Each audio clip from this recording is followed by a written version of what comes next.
Hello and welcome to Bloke on the Range, and this little thing in front of me here is an L2A3 SMG, aka Sterling Mk.4, the submachine gun that replaced the STEN from the mid-1950s onwards in British service. Now, we're not going to go into a massive amount of history today because we've got that for another time. I'm kind of planning a sort of British submachine gun family trees series of videos sometime in the future, so we'll just give a brief potted version here. Now, Britain entered World War II without any machine carbines at all, as they were termed at the time, bought at great expense 1928 Thompsons from the US, something like 45 to 50 pounds a piece, which was an awful lot of money back in the day. The Sterling Armaments Company was contracted to make the Lanchester submachine gun, which was a more or less unabashed copy of a Bergmann MP28, designed in inverted commas by George Patchett, with various adaptations for the predilections of the Royal Navy of the era, like a bayonet mount and a 50-round magazine and a SMLE-shaped buttstock. So that was big and heavy and expensive. On one side we end up with the STEN. On the other side we end up with parallel development from a lightened Lanchester, George Patchett again, and then from then on various trials, Patchett Mark 1, Patchett Mark 2, Sterling Mark 3, and this is the Sterling Mark 4, the definitive version, adopted in the mid-50s by the British military, and by the end of production more than 2 million are alleged to have been produced. Sterling themselves in the 1984 manual say 2 million and adopted by over 90 countries for military or police. Production ended in 1988, and it has to be one of the commercial success stories of British post-war firearms design, to be honest. Now, I find this a fascinating bit of mechanics, and that's what we're going to focus on today. So I'm going to start blathering about that, and I'm going to come around to the camera and show you what's going on. So here it is in its sort of unfurled configuration, and it's much better to do stats looking at the thing up close. So it weighs 6 pounds 8 ounces unloaded with no magazine. It has a 34 round magazine, which is a true double stack. I'll take a closer look at that in a minute. It runs at 540 RPM, which is a bit higher than what they actually wanted. The initial spec was for no more than 500. It's 27 inches long unfolded, that's 50 centimeters in new money, and it can be folded to 68.5 centimeters or 19 3/8 of an inch. And you do that by pressing that release catch there, pushing the end cap in, unhinging the stock. That folds around. At the same time, you can press in that there. And to all those old and bold who spent a lot of time drilling this, I'm sorry, nobody's paying me to do that, and I haven't got the sergeant breathing down my neck. So, folded up here. This may look reminiscent to Star Wars fans of the Star Wars Stormtrooper blaster, because that's what they based these on, and they had a little 10-round commercial magazine for sort of police close protection work and so on.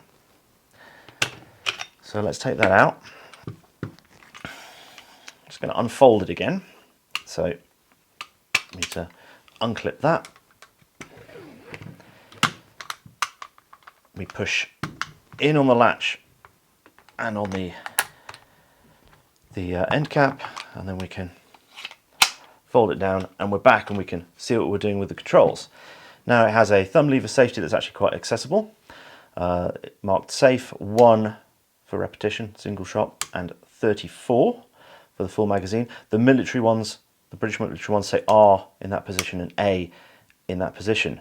Now it fires from an open bolt, and it is straight blowback, so still very simple design.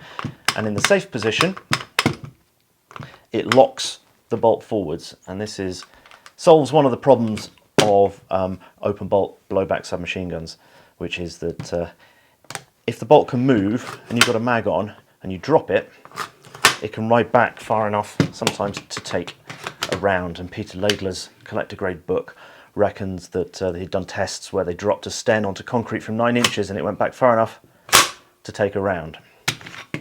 So that would have gone bang if that hadn't been a snap cap.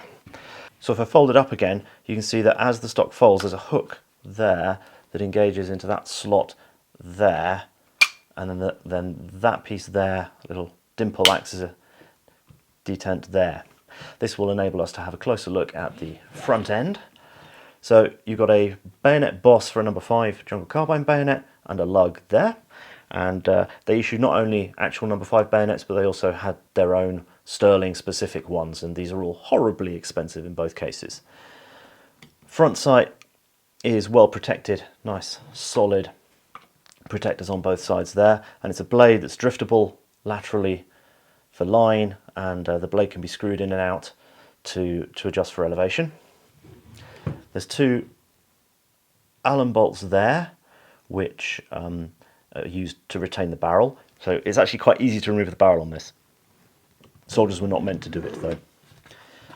Moving down, you've got little finger guards there to encourage you not to put your finger in front of the muzzle, and at the back here the ejection port is covered because we don't want fingers ending up inside it on an open bolt, because as that goes forward that's going to smart.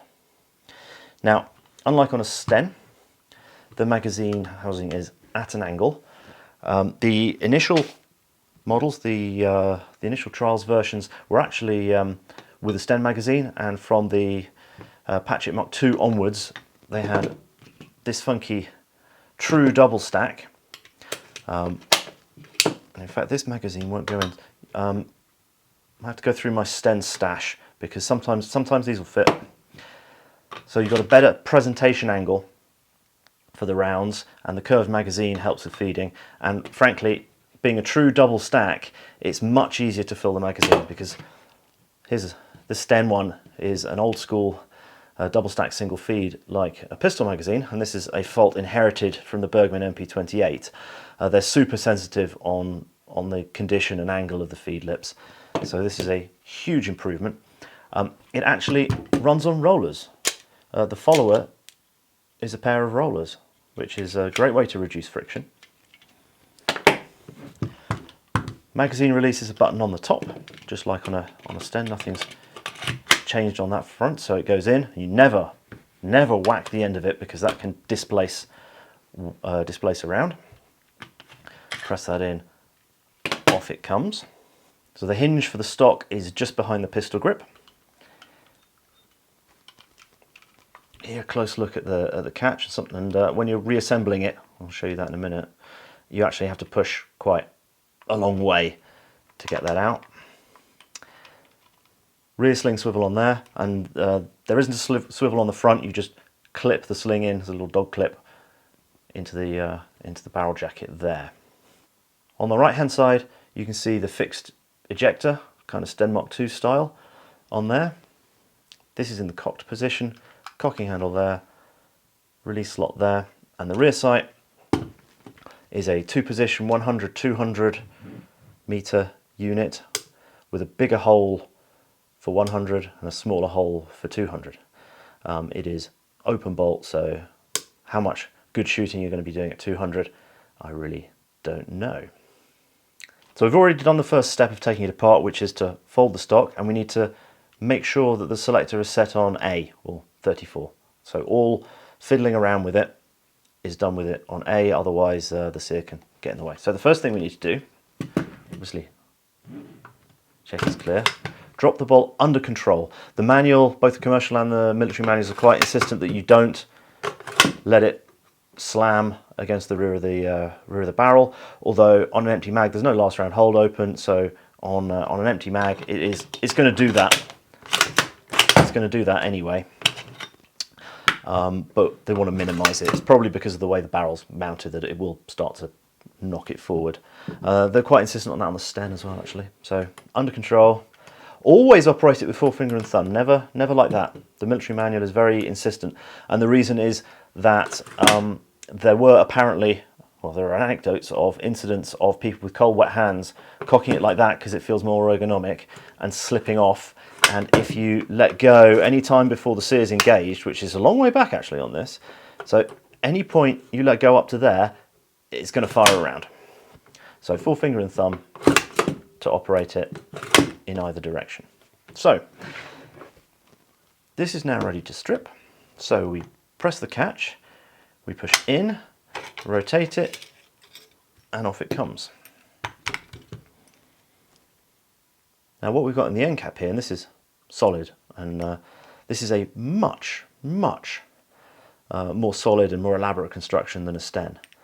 Is 3 lugs and a little notch so that you can just push it down when you're deploying or folding the stock. We have a first mainspring, and then if we pull this back and then we pull out the cocking handle,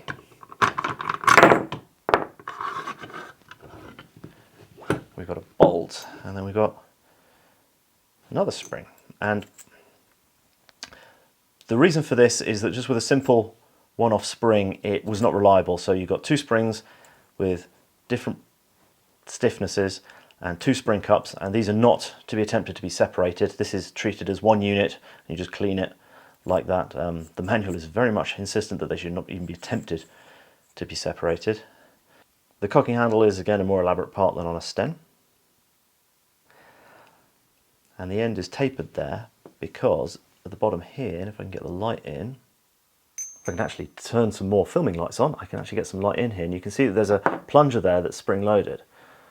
And that's actually quite interesting what that does, because it does nothing while the gun is assembled and functioning. It has absolutely no function whatsoever. I will leave that as an exercise for the viewer for the minute as to what that does, and I will show you in a minute because it becomes relevant later. If you look through, you can see the plunger right there. So have a think about what that might do. It's clever and non-obvious. So the bolt looks quite like pretty much most open bolt submachine guns of the era and before. However, it's got spiral sand grooves. So what actually bears on the surface of the tube on the inside is these spiral grooves. So the theory is that these will help shuck cack off. Whether they actually do anything or not, I don't know. Probably not. On a STEN, here's a STEN bolt as a comparison, the bearing surfaces are front and back and are straight, and then there's just this big rough machine bit in the middle into which stuff can fall. So I thought it might be interesting to have a little comparison with a STEN bolt. It's smaller diameter. The extractor arrangement, the feed horns, they're all very similar, because there's only so many ways you can do this. One difference though is that on a STEN, the spring guide is a male component on the back of the bolt, whereas on the Sterling it's a female component, and the spring, all the spring guides go up, all the springs go up inside the bolt there, which is interesting.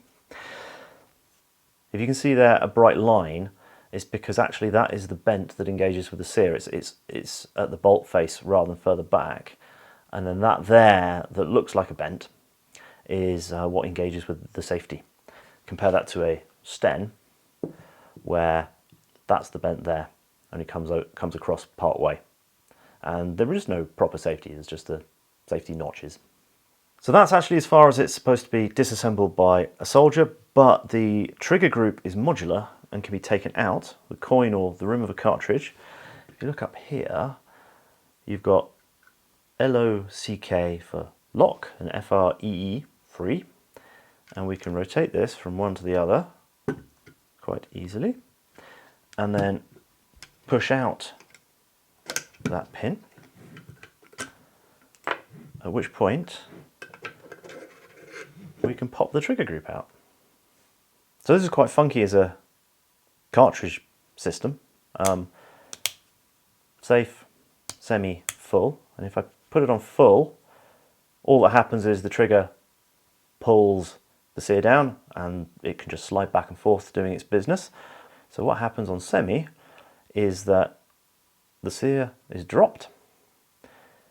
Just after it's released the bolt, this must be quite tricky to set up, there's a trip lever internally. On the STEN, the trip lever is external and is hit by the bent as the bolt goes forward. Here, it's internal, and there's a little arm on the inside of that.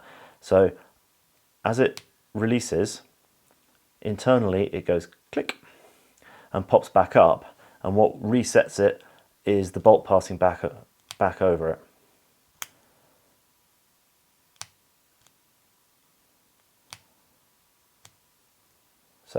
So the full cycle is bolt release, pops back up, bolt comes back, is caught, release the trigger, and then you're back where you were.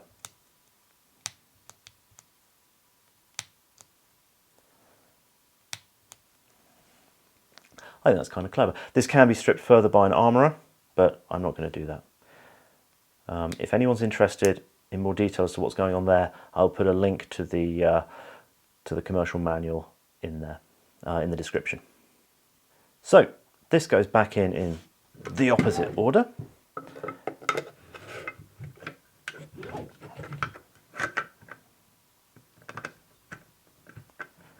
That pin goes back through in the free position, so horizontal. Lock it off again. Then the bolt goes back in, making sure that the extractor is on the right hand side so that it extracts out the right. Now, for those who are wondering what the mystery plunger is for, all will become clear, because we need to make sure that the spring goes in like that and in no other orientation. So if you try and push the cocking handle in now, it won't go because that plunger's in the way. What you have to do, and this is a bit of a fiddle, so make sure my selector's on auto, is we have to hold it back. We have to push this in until, take it out and show it like this. We have to push that in until they're aligned like that, and at that point it can go through and unite these two pieces. This spring just goes on its cup like that without issue. So it needs to go in like that, but we don't have the luxury of being able to see it all and do it all easily. So in it goes. We'll just make sure that it is aligned.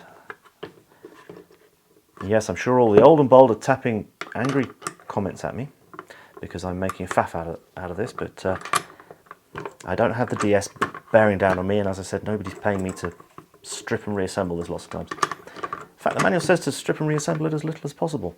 So once that's aligned well enough, the tapered end of the pin of the cocking handle can pass through.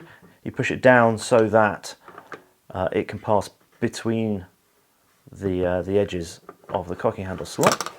We then, making sure we're on automatic, we can let the bolt all the way forward. Other spring goes in, and then this is a bit more of a faff because we line up the left lug with the lever. We press in the lever, and we have to press it in a long way.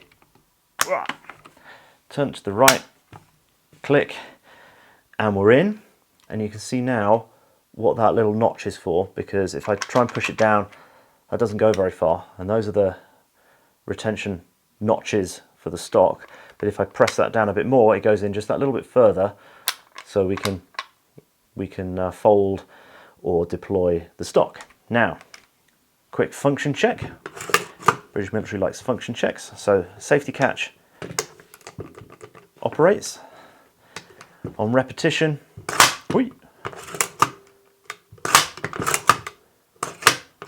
It does what it's supposed to do. Automatic. It does what it's supposed to do. Safety catch also locks the bolt in the forward position. So finally, markings, because this is a commercial one. Sterling SMG 9mm Mk.4 L2A3 serial number, which puts this one early to mid 70s apparently, according to Matt Moss, who wrote an Osprey book on the Sterling, and you should buy it, definitely. The finish here is the famous Sterling crackle paint, which gives a good grip under nasty conditions. It sort of looks on photo like it's been rusted or something, but no, this is deliberate. It's a hard baked on paint. So before we finish up with a close-up, I'll just take the small little magazine and put 4 snap caps in there and show you the firing cycle. These are so much easier to use than the single feed position STEN mags. So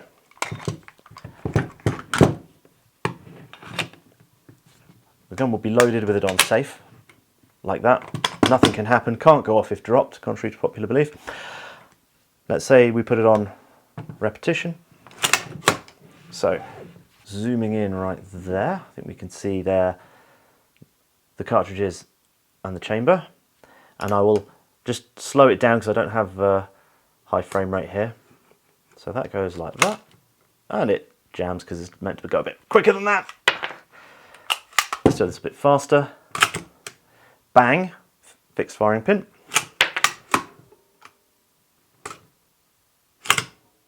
Bang, bang. And then full speed, it goes like this.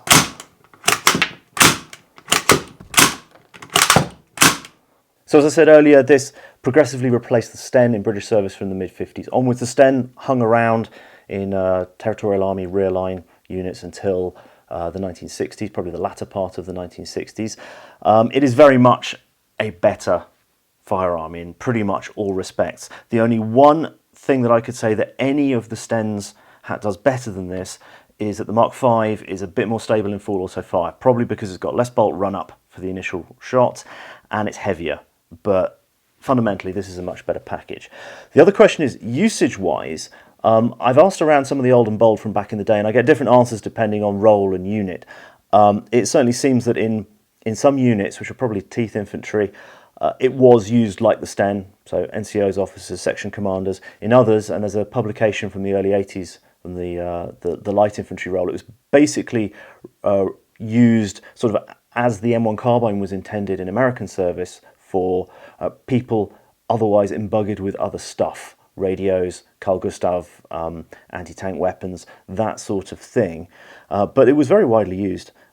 Interestingly, once this was adopted, the Royal Small Arms factory at Fazakerley in Liverpool just decided that they would make them, or the War Department decided that they would just make them and they weren't going to pay royalties because we're the Royal Small Arms factories and tough. So Sterling sued them and they got paid lots and lots and lots of money. Now, apparently most of them seen in service were the Fazakerley builds rather than the Sterling commercial builds, but there were Sterling commercial ones also in British service. So there you go. If you survive this, but thank you very, very much for watching. Thank you very, very much to patrons who keep the channel chugging along and help us to acquire very nice little things like this. And see you again sometime. Bye.